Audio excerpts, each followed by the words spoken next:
When the galaxy first faced a human army, they finally understood fear. The galaxy thought it knew war, endless empires, countless battles, and armies that shook the stars. But then came the day they faced Earth's soldiers, professional, relentless, unyielding. In that moment, the galaxy didn't just fight humanity, it finally understood fear. The Silent Watchers, the stellar concordat, had enjoyed 10,000 years of uninterrupted peace. From the crystalline spires of Altair Prime to the floating gardens of the Nexari Commonwealth, civilization had evolved beyond the primitive need for conflict. War was something studied in historical archives, a relic of less enlightened times that species outgrew once they achieved interstellar flight. Director Kalen of the Concordat's Deep Space Monitoring Division drifted through his observatory, his elongated blue form moving with practiced grace in the zero-gravity environment. His species, the Etheri, had given up physical violence so long ago that they had literally evolved away their natural weapons. Where their ancestors once had claws, they now had delicate manipulators perfect for operating complex machinery but useless for combat. A soft chime drew his attention to the main display. Radio signals had been detected from a previously uncharted system in the galaxy's outer spiral arm. The computer was already running translation protocols, and within moments, fragments of alien communication filled the observatory. Music played first, strange rhythmic patterns that spoke of a species still finding joy in organized sound. Then came what appeared to be entertainment broadcasts, stories of conflict and resolution. But it was the third type of transmission that made Kalen's translucent skin pulse with concern. News broadcasts showed images of war, not historical records or fictional entertainment, but current, active conflicts. The species calling themselves humans were killing each other with disturbing regularity. Kalen compiled his report with the detached interest of a xenobiologist studying a dangerous but fascinating organism. The humans had split their single planet into competing factions called nations. They maintained standing armies, weapons of mass destruction, and most remarkably, they seemed to treat warfare as both an art and a science. Their military academies taught strategy and tactics with the same rigor that concordat universities taught philosophy and mathematics. The report reached the High Council within days. Chancellor Varix of the Melody reviewed it with her advisory board, their harmonious telepathic thoughts creating a symphony of concern and condescension. These humans were clearly intelligent, having developed nuclear technology and basic spaceflight, but they remained trapped in their primitive warrior phase. The Council voted unanimously to classify Earth for protective observation. Perhaps in a few centuries, once the humans had evolved beyond their violent nature, they could be welcomed into civilized society. That assessment changed when humanity achieved faster-than-light travel decades ahead of schedule. The first human vessel to reach concordat space was not a warship, but a diplomatic cruiser called Pioneer. It arrived at the designated first contact coordinates with precision that impressed even the Etheri navigators. The human delegation that emerged was led by Ambassador Diana Chen, a woman whose calm demeanor and measured words suggested extensive preparation for this moment. She was accompanied by a small staff that included, curiously, several individuals who carried themselves with a bearing the concordat observers didn't quite recognize. They moved with economy of motion, their eyes constantly scanning their surroundings, positioning themselves at strategic points around their ambassador. Chancellor Varix welcomed the humans to the Grand Assembly Hall on Concord Station, a massive structure that showcased the greatest achievements of 100 peaceful species. Gardens from dozens of worlds grew in perfect harmony, their care overseen by the same cooperative spirit that had eliminated conflict from concordat space. "Welcome to the galactic community," Varix said through her translator, her forearms spread in the universal gesture of peaceful greeting. "We are pleased to meet another species ready to join the Fellowship of Civilized Worlds." Ambassador Chen bowed respectfully. "Thank you for this honor. Humanity looks forward to learning from your wisdom and contributing to galactic prosperity." The initial negotiations proceeded smoothly. The humans asked intelligent questions about trade agreements, cultural exchange programs, and scientific collaboration. But they also asked other questions that made the council members exchange concerned glances. Questions about territorial boundaries, defense agreements, and what the council called their peacekeeping protocols. During a break in the formal sessions, Council Member Thrix of the Zolani approached Ambassador Chen. His species had been the last to join the Concordat, only 500 years ago, and he still remembered when his people had maintained a small defensive force. "Your escorts," Thrix observed, gesturing to the humans who shadowed Chen. "They are military, yes?" Chen smiled diplomatically. "Colonel Mitchell and his team are here for security purposes. Standard protocol for first contact situations. Security from what?" Thrix asked, genuinely confused. "There has not been violence in Concordat space for millennia." Colonel Mitchell, a man with graying hair and eyes that missed nothing, spoke for the first time. "With respect, sir, there hasn't been violence that you know about. The galaxy is vast and not everything in it shares your peaceful intentions." Thrix's feathers ruffled in amusement. "You speak like someone who sees threats in empty space. This is common among young species. You will learn, as we all did, that the universe rewards cooperation over conflict." The colonel said nothing, but Chen noticed his jaw tighten slightly. She had read the classified reports from Earth's deep space monitoring stations. Humanity knew things about the galaxy that the Concordat, in their peaceful isolation, had missed, or chosen to ignore. During the technology demonstration session, the Council proudly displayed their achievements. The melody showed their harmonic resonance drives that could travel between stars in days. The Nixari demonstrated their biological engineering that could terraform dead worlds into gardens. The Etheri presented their quantum computers that could solve calculations that would take human systems centuries. When asked what humanity could contribute, Chen offered a carefully prepared presentation on human art, cuisine, and literature. The council members nodded appreciatively, though some seemed underwhelmed. Earth was culturally rich but technologically primitive by their standards. "What about your military technology?" asked Council Member Zara of the Quenti. "Your broadcast suggests significant investment in weapons development." Chen's expression remained neutral. "Humanity has developed defensive capabilities appropriate to our needs. We would be happy to share our medical trauma techniques and disaster response protocols, both originally developed by our military but now serving civilian purposes." The deflection was smooth, but several council members noticed. During a private session later, Chancellor Varix expressed the council's concerns to her advisors. "They still maintain military forces," she said, her mental voice colored with disappointment. "Large ones if their broadcasts are accurate." "All species go through this phase," reassured Elder Korm of the ancient Haidari.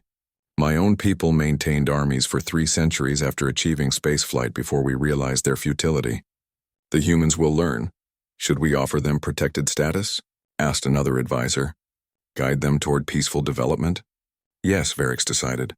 "We will grant them provisional membership with Etheri oversight. Within a generation or two, they will abandon their warrior ways." The decision was presented to Ambassador Chen the next day. She listened to the terms with the same poker face that had served her through dozens of tense negotiations on Earth. Humanity would be granted access to Concordat trade routes and knowledge archives, but their military development would be monitored and gradually phased out in favor of peaceful pursuits. "We appreciate the Council's generous offer," Chen said carefully. "Humanity accepts provisional membership and looks forward to proving ourselves worthy of full status." What the Council didn't know was that humanity's deep space sensors had detected something they had missed. Beyond the edge of Concordat space, in the dark between galaxies, something vast was moving. The signals were faint but unmistakable to humans who had spent centuries perfecting the art of threat detection. As the Pioneer prepared to return to Earth, Colonel Mitchell stood beside Ambassador Chen at the observation port, watching Concordat vessels drift by in their elegant, peaceful formations. "They have no idea what's coming," Mitchell said quietly. "No," Chen agreed. "And when they find out, they're going to learn why humanity never gave up its warrior nature." "Think they'll survive the lesson?" Chen was quiet for a long moment. "Not without us." Earth's military command had already begun preparations. The 3rd Expeditionary Force was being assembled in secret, ships designed for war being built in hidden shipyards throughout the solar system. Humanity had tried to warn the Concordat diplomatically, but the peaceful species couldn't conceive of threats they hadn't seen in 10,000 years. Soon the galaxy would learn what humanity had always known. Peace was not the absence of conflict, but the presence of those strong enough to enforce it. And when the darkness came calling, the Concordat would discover why humanity had never stopped preparing for war. The humans had been dismissed as primitive warriors, too violent for civilized society. But when true violence arrived from beyond the stars, the galaxy would finally understand that humanity's greatest gift to the universe wasn't their art or culture. It was their willingness to stand between the peaceful and the predators, to be the warriors so others didn't have to be. The storm approaches 6 months after first contact. The impossible happened. Border stations at the edge of concordate space went silent one by one, their last transmissions describing ships unlike anything in their databases. Black vessels that seemed to absorb light itself, moving in perfect synchronization like a single organism with a million bodies. Director Kalin was analyzing routine stellar migrations when his observatory detected the anomaly. Gravitic distortion suggested massive objects moving through space, but there were no scheduled fleet movements in that sector. He adjusted his sensors, and what he saw made his translucent form flicker with terror. He hadn't known his species could still feel. Ships. Thousands upon thousands of ships, each one built for a purpose the Concordate had forgotten existed. War. The vessels were angular and aggressive, bristling with weapons that violated 3 different Concordate treaties on prohibited technology. They moved through space like a plague, consuming everything in their path. The emergency session of the High Council convened within hours.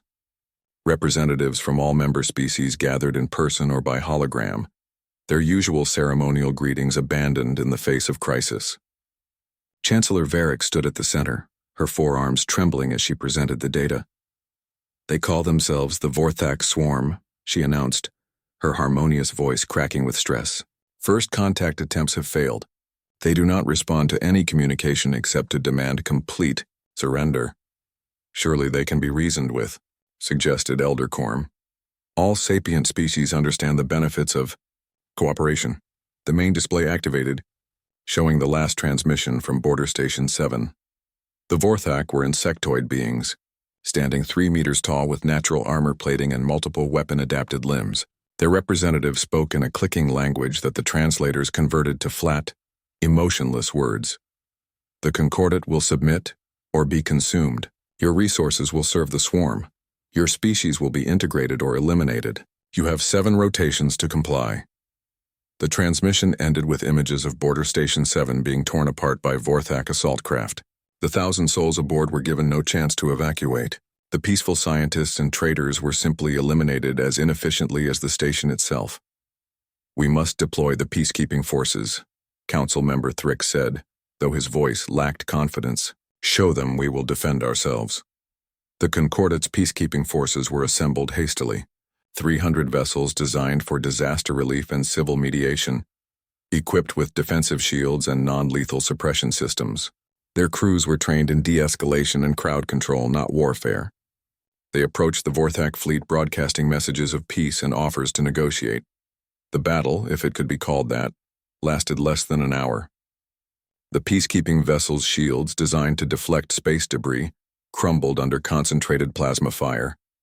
Their suppression systems, meant to disable rioting civilians, couldn't penetrate Vorthak armor. The crews, trained to preserve life at all costs, hesitated to return fire even as their ships were being destroyed.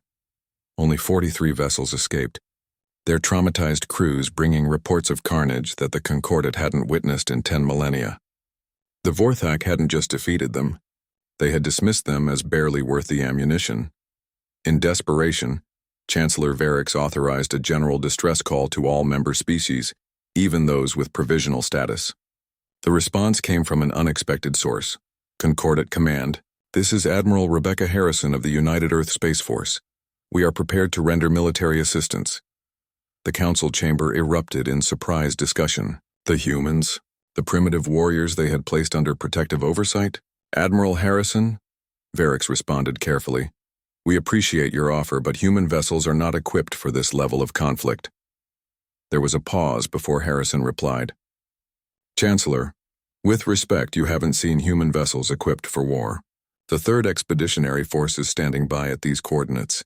Permission to enter Concordate space?" Varric looked at her advisors, seeing her own desperation reflected in their faces. What choice did they have? Permission granted. What emerged from hyperspace an hour later changed the Concordate's understanding of humanity forever. The 3rd Expeditionary Force was not a collection of converted civilian vessels or peaceful ships with added weapons. These were warships designed from the ground up for one purpose: organized violence on a massive scale. The flagship, UES Resolute, was 2 kilometers of angular armor and weapon systems. Its hull was not elegant or aesthetic. It was functional brutality given form. Surrounding it were dozens of cruisers, destroyers, and support vessels, each one built with the accumulated knowledge of humanity's 5,000 years of warfare. Admiral Harrison's image appeared on the Council's display. She was a woman in her 50s with short gray hair and eyes that had seen too much but refused to look away. Behind her, the bridge of the Resolute hummed with activity as hundreds of crew members worked with practiced efficiency. Chancellor, I need tactical data on the Vorthak forces. Ship compositions, weapon signatures, movement patterns, everything you have. Admiral, Elder Corm interjected. Surely you plan to attempt negotiation first? Harrison's expression didn't change. Sir, the Vorthak have already demonstrated their intentions. They're not here to negotiate. They're here to conquer. The only negotiation they understand is superior firepower. As the human fleet moved toward the front lines, concordant observers watched in horrified fascination. The humans didn't travel in the neat formations preferred by civilized species. They moved in overlapping fields of fire, each ship positioned to support others while maintaining maximum weapon coverage. Fighter craft launched from carriers and took up screening positions, while electronic warfare vessels began broadcasting signals that made concordant sensors scream in protest. Colonel Mitchell, now promoted to general, commanded the ground forces aboard the assault carriers. His briefing to the troops was broadcast accidentally to concordant observers, giving them their first glimpse of human military culture. Listen up, Marines. The Vorthak think they're the apex predators in this galaxy. They're about to learn that humans have been practicing war since before we could write. We don't fight for glory or conquest. We fight to protect those who can't protect themselves. Today, that's the concordant. Tomorrow it might be someone else. But today we show these bugs what happens when they threaten our friends. The Marines responded with a coordinated battle cry that made several council members flinch. These weren't reluctant warriors or peaceful citizens forced into service. These were professionals who had trained their entire lives for moments like this. Director Kalen watched from his observatory as the 2 fleets approached each other. The Vorthak swarm moved like a force of nature, an unstoppable tide of destruction. The human fleet moved like a machine, each component serving a specific purpose in a grand design he couldn't fully comprehend. They're going to die, he said softly. They're outnumbered 5-1. But Ambassador Chen, who had remained on Concord Station, stood beside him with quiet confidence. Director, you're about to learn something about humanity.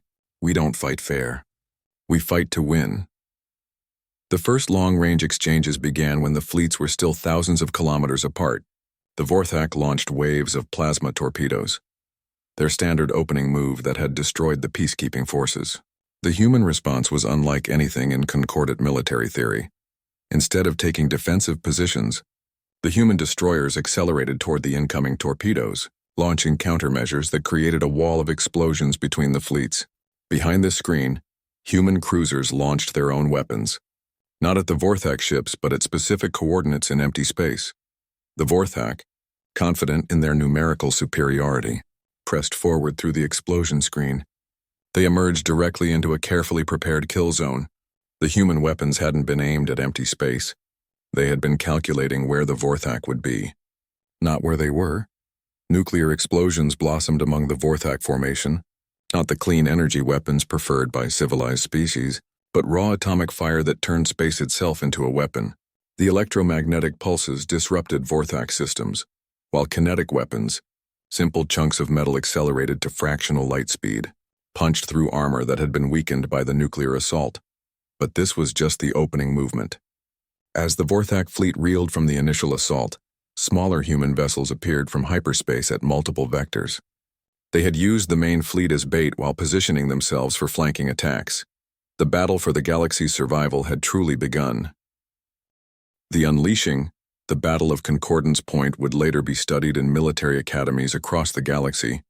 But for those watching it unfold, it was a masterclass in controlled violence that shattered every conception of civilized warfare. Admiral Harrison stood at the tactical display aboard the Resolute, watching the Vorthak fleet react to the human ambush. The insectoid commanders were adapting quickly, reforming their swarm into defensive clusters while launching counterattacks against the flanking destroyers. They were good, perhaps the best natural warriors the galaxy had produced. But they were about to learn the difference between natural warriors and professional soldiers. Phase 2, Harrison commanded with the same tone she might use to order coffee. Release the wolves. From the bellies of the human carriers, hundreds of fighter craft erupted into space. Unlike the elegant interceptors used by the few concordate species that maintained small defense forces, these were weapons platforms built around pilots who had trained since childhood to dance with death. They didn't fly in neat formations but in coordinated chaos, each pilot knowing instinctively where their wingmates would be. Squadron leader Marcus Reaper Chen led the first wave. His fighter was scarred from dozens of combat missions, each mark a lesson learned in humanity's constant preparation for war. His squadron hit the Vorthak formation like a swarm of angry hornets, not engaging in prolonged dogfights but making rapid attack runs that targeted specific systems. Remember your training, Chen broadcast to his pilots. We're not here to be heroes. We're here to break their coordination, target communication nodes and command vessels, make them blind and deaf. The Vorthak fighters, larger and more heavily armed than their human counterparts, responded with devastating firepower. Plasma beams carved through space and any human fighter caught in their path was instantly vaporized. But for every human pilot lost, 3 Vorthak communication arrays went dark. The swarm that had moved as one entity began to fragment into confused clusters. On Concord Station, the Council watched through long-range sensors as humanity unveiled tactics they had developed through millennia of warfare. Chancellor Varix couldn't tear her eyes away from the display, even as everything she believed about conflict resolution crumbled before her. They're not trying to destroy the Vorthak fleet, observed Council Member Zara, her voice filled with horrified understanding. They're taking it apart piece by piece. General Mitchell's voice crackled over the communication channel. Admiral, boarding teams are ready. We've identified their command vessel. The Council members exchanged shocked looks. Boarding in space combat? It was considered impossible by civilized standards. The risks were enormous, the casualties inevitable. No species would attempt such a thing, except humans. Execute Operation Yellowstone, Harrison ordered. 20 assault shuttles launched from the human carriers, each one packed with Marines in powered armor that turned them into walking weapons platforms. The shuttles were not sleek or sophisticated. They were flying battering rams designed to punch through hull plating and deliver their deadly cargo. The Vorthak saw them coming and concentrated fire on the approaching shuttles. 3 exploded before reaching their targets, their crews dying instantly. But the humans had expected losses. They had planned for them. For every shuttle destroyed, 2 more launched from reserve positions. Sergeant Maria Rodriguez led Alpha Team aboard the shuttle approaching the Vorthak command vessel. Her Marines sat in disciplined silence, checking weapons and running through breach protocols one final time. They had trained for this moment in simulations run thousands of times, each one based on humanity's vast database of warfare. Remember, Rodriguez said over the team channel, the Vorthak are apex predators on their world. They're stronger, faster, and naturally armored, but they've never faced humans in close combat. They fight like animals. We fight like soldiers. The shuttle hit the Vorthak hull with a thunderous impact that would have killed unarmored humans. Shaped charges blew a hole through 3 meters of biometallic armor, and the Marines poured through before the atmosphere had finished venting. The Vorthak warriors waiting inside were nightmares given form. 3 meters tall, covered in natural chitin armor with 4 arms ending in blade-like claws, they moved with insectoid speed, their reactions faster than human normal. But the Marines didn't rely on human normal. Their powered armor enhanced their strength and speed while protecting them from the worst of Vorthak attacks. More importantly, they fought as a unit. Where Vorthak warriors sought individual combat glory, the humans used overlapping fields of fire, suppression tactics, and coordinated movements that had been refined through countless human conflicts. Rodriguez watched a Vorthak warrior charge Private Johnson, its claws extended for a killing blow. Johnson didn't try to match its strength. Instead, he dropped low, letting his squad mate behind him fire a burst of armor-piercing rounds into the creature's center mass. As it staggered, Johnson rose and put 2 rounds through its head cluster. The entire engagement took less than 3 seconds. Push forward, Rodriguez ordered. Command deck is 7 levels up. Across the Vorthak fleet, similar scenes played out as human marines boarded key vessels. The concordant observers watched in stunned silence as the humans demonstrated why they had never abandoned their warrior nature. They didn't fight with honor or glory. They fought with ruthless efficiency that turned warfare into mathematics. Director Kalen turned to Ambassador Chen, who had remained calm throughout the battle. "Your people, they've turned killing into an art form." Chen's expression was sad but resolute. "No, Director. We've turned it into a science, and we've had 5,000 years to perfect it." Back on the command vessel, Rodriguez's team had fought their way to the bridge doors. The Vorthak had established a defensive position, using their superior knowledge of the ship's layout to create kill zones. 3 Marines had already fallen trying to breach the entrance. "Sarge, we need another approach," suggested Corporal Williams, his armor scarred from Vorthak claw strikes. Rodriguez studied her tactical display. The ship's schematics, captured by infiltration drones, showed maintenance passages that ran parallel to the bridge. They were too small for Vorthak warriors but perfect for humans. "Williams, take Beta Squad through the maintenance shafts. We'll keep them focused here." As Beta Squad disappeared into the ship's bowels, Rodriguez ordered Alpha to maintain suppressive fire on the bridge entrance. The Vorthak, confident in their defensive position, didn't notice the humans crawling through passages they considered too small to be tactically relevant. The breakthrough came when Williams's squad emerged behind the Vorthak position. Caught between 2 forces, the insectoid warriors fought with desperate fury. But they were facing humans who had studied every possible combat scenario. The bridge fell in minutes. Rodriguez stood before the Vorthak commander, a massive creature whose crystalline eyes reflected no emotion she could read. It spoke through a translation device embedded in its thorax. "You fight without honor, no glory, no warrior spirit." "You're right," Rodriguez replied, her weapon never wavering. "We fight to win." The Vorthak commander's death severed the psychic link that coordinated its section of the fleet. Ships that had moved in perfect harmony suddenly began operating independently, their effectiveness dropping dramatically. Across the battlefield, human boarding teams repeated the process, systematically decapitating the Vorthak command structure. Admiral Harrison watched as the tide turned decisively. The Vorthak fleet, which had outnumbered the humans 5-1, was falling apart. Not because they lacked courage or skill, but because they had never faced an enemy that treated war as a professional endeavor, rather than a natural expression of dominance. "All ships," Harrison commanded, "execute full offensive. Drive them back to dark space." What followed was not a battle but a rout.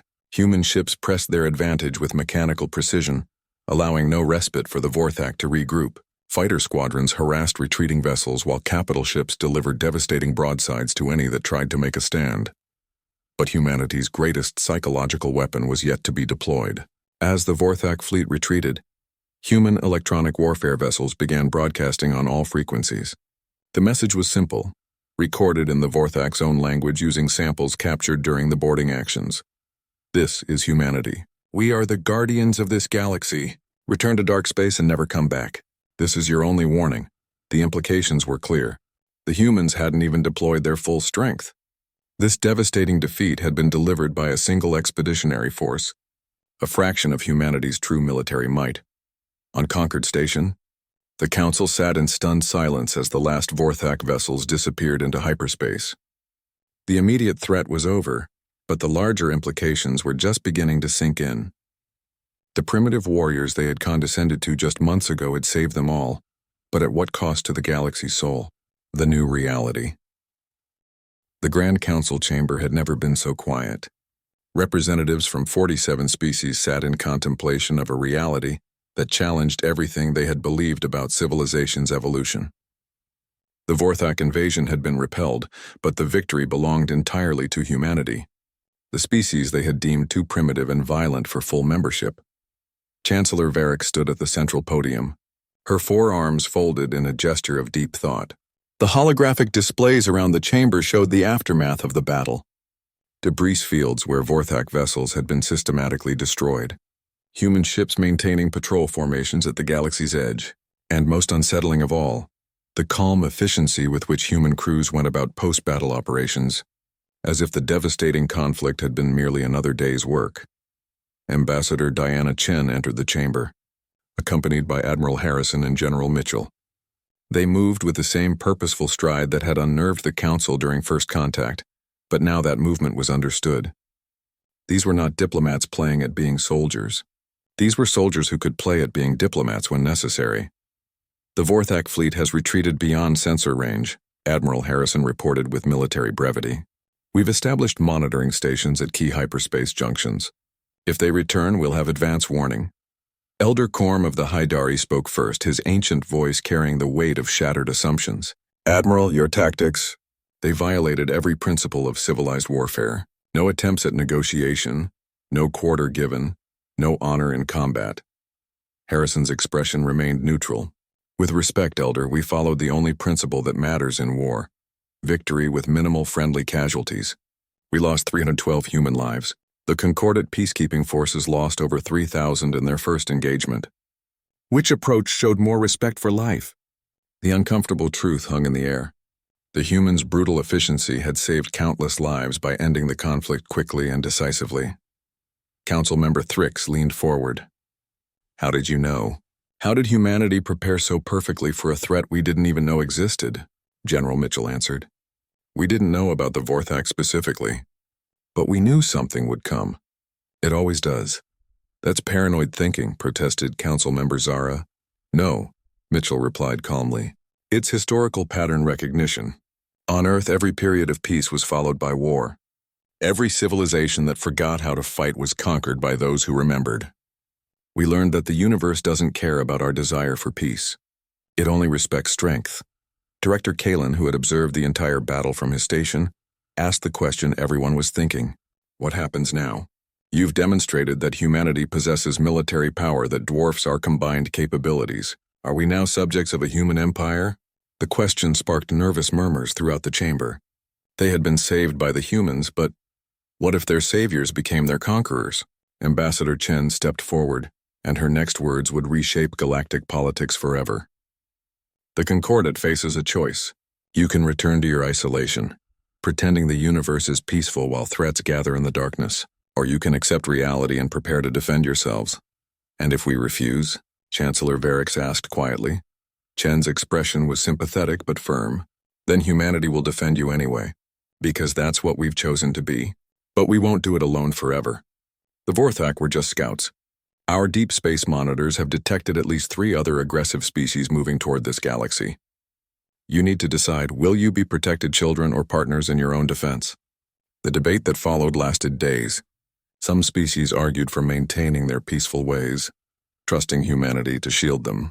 Others, particularly the younger races, began to see the wisdom in controlled military preparedness.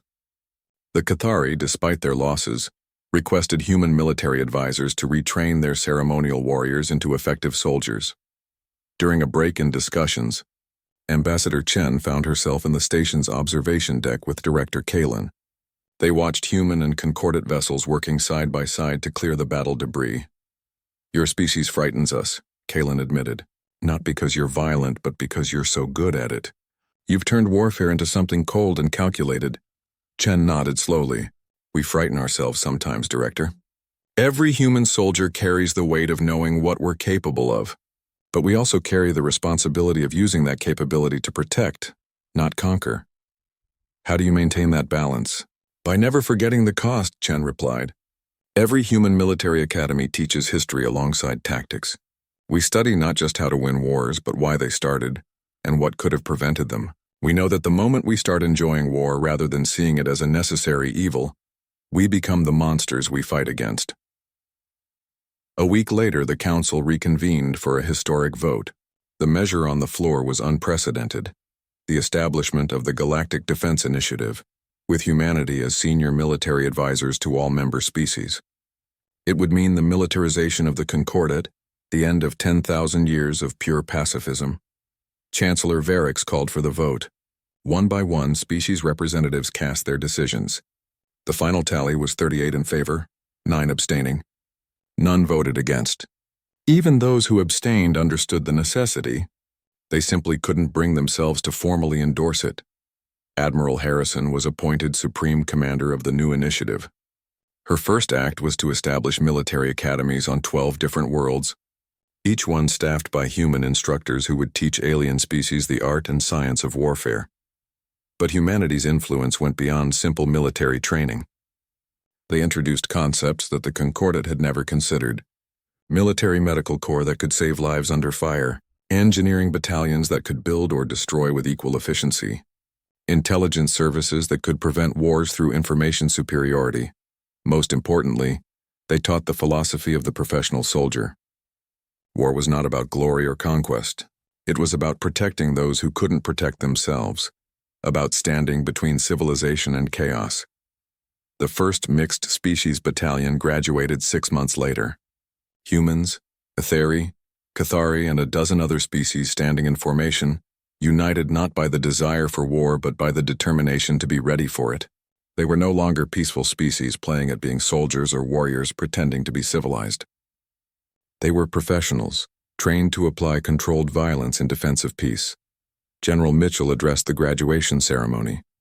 "You are not learning to love war. You are learning to be so good at it that others think twice before bringing it to our door. You are the shield that lets billions sleep peacefully, never knowing the dangers you face on their behalf." But challenges remained. 3 species withdrew from the Concordat entirely. Unable to accept the militarization of galactic society, they established their own peaceful enclaves which humanity quietly protected without being asked. It was a reminder that not everyone could adapt to the new reality, and that was acceptable. Reports from the galaxy's edge brought sobering news.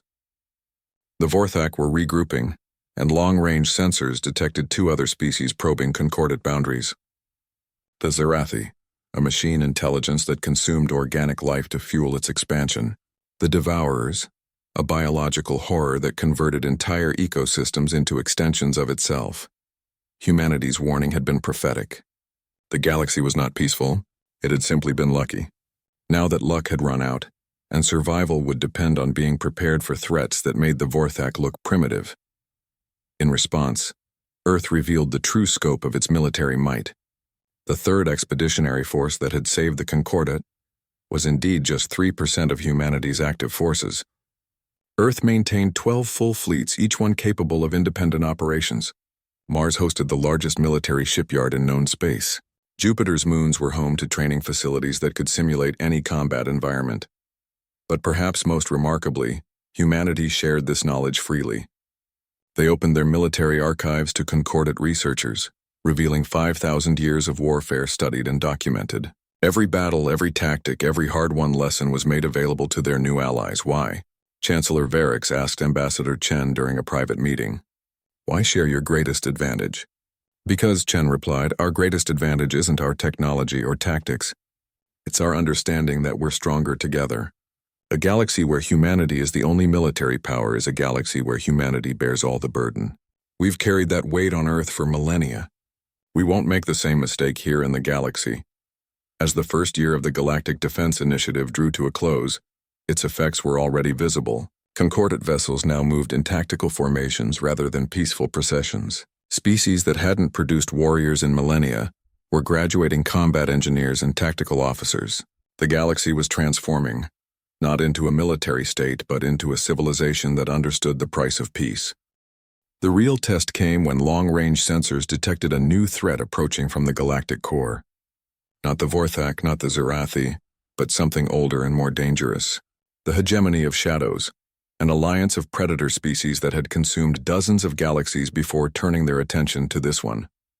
Their advanced scouts entered Concordat space like whispers of death, ships that bent light around them and struck without warning. 3 monitoring stations went dark before anyone realized they were under attack. When the main fleet arrived, it dwarfed even the Vorthak invasion force. 50,000 vessels, each one a testament to millions of years of predatory evolution. But this time, the galaxy was ready. Admiral Harrison stood on the bridge of the Resolute, now flanked by ships from 20 different species. The new fleet was not as large as the hegemony force, but it was trained, coordinated, and led by humanity's hard-won expertise. "All ships," Harrison commanded, her voice carrying across the combined fleet. "Remember your training. Trust your wingmates. Today we show the universe that this galaxy stands united." The battle that followed would become legend. Etheri ships modified with human weapon systems danced through space with deadly grace. Cathari warriors retrained in human tactics led boarding actions with disciplined fury. Even the peaceful melody contributed. Their harmonic technology adapted to disrupt enemy communications. But it was the humans who remained the tip of the spear. They threw themselves into the most dangerous engagements, absorbed the heaviest casualties, and demonstrated why Earth's children had never abandoned their warrior nature. Not because they loved war, but because they understood that someone had to stand watch against the darkness. When the hegemony finally retreated, leaving 40% of their fleet as burning wreckage, they broadcast a single message to their home systems. The young galaxy has guardians. Seek easier prey. In the aftermath, as recovery operations began and the combined fleet returned to their homes, a new understanding had taken root. The galaxy had not just survived. It had evolved. The peaceful civilizations had learned to defend themselves without losing their essential nature. The warrior species had learned discipline and restraint, and humanity had found its purpose among the stars. Ambassador Chen stood before the reconvened council for what would be her final address as Earth's representative. Her replacement would be someone younger, part of the new generation that had only known humanity as part of the galactic community. When we first arrived, she said, you saw us as primitives, too violent for civilized society. Now you see us as protectors, perhaps even saviors. Both views are wrong. We are simply humans, carrying the burden of 5,000 years of conflict, trying to ensure that others don't have to learn the lessons we learned through blood and loss. She paused, looking at each species representative in turn. The galaxy now understands what a professional military truly is. Not barbarians glorying in violence, but citizens who accept the terrible responsibility of standing between their loved ones and those who would harm them. Every species here has members who have taken up that burden. You are no longer peaceful because you are weak. You are peaceful because you choose to be, and you have the strength to enforce that choice. Chancellor Varix rose, speaking for the entire council. Humanity has given us more than military knowledge. You've given us the understanding that peace without the ability to defend it is not peace at all. It's merely the pause before conquest. As the ceremony concluded and representatives returned to their worlds, Earth's military academies continued their work. Each graduating class included fewer humans and more allied species. The burden of defense was being shared as humanity had always intended. General Mitchell, now retired and teaching military history at the Academy on Altair Prime, often told his mixed species classes, the greatest victory is not the battle you win, but the battle you prevent. Every day that passes without war, every conflict resolved through the threat of force rather than its application, is a triumph of professional militarism over chaotic violence. The galaxy had learned its lesson. The universe was not peaceful and probably never would be, but it could be made safer through strength, discipline, and the willingness of good beings to become dangerous in defense of those who couldn't defend themselves. In the end, humanity's greatest gift to the galaxy was not their weapons or tactics. It was the understanding that civilization's highest achievement was not transcending the capacity for violence, but mastering it, controlling it, and using it only when all other options had failed. The stars still held threats. The Vorthak would return eventually. The Zerathi continued their expansion in distant galaxies. The Devourers grew stronger with each world they consumed. But now the galaxy was ready. Not eager for war, but prepared for it. And at the vanguard stood humanity, the species that had never forgotten how to fight, teaching others to be warriors not for glory or conquest, but for the most noble reason of all, so that one day, hopefully, they wouldn't have to be. The professional soldiers of Earth had become the guardians of peace, not through superior morality or evolved sensibilities, but through the simple recognition that in a universe full of predators, someone had to be willing to bare teeth in defense of those who had forgotten how. The galaxy had discovered what a human professional army truly was. Not an instrument of war, but a statement of intent. A declaration that here, in this corner of the universe, civilization would be defended, peace would be enforced, and those who brought violence would meet professionals who had mastered it better than they ever could.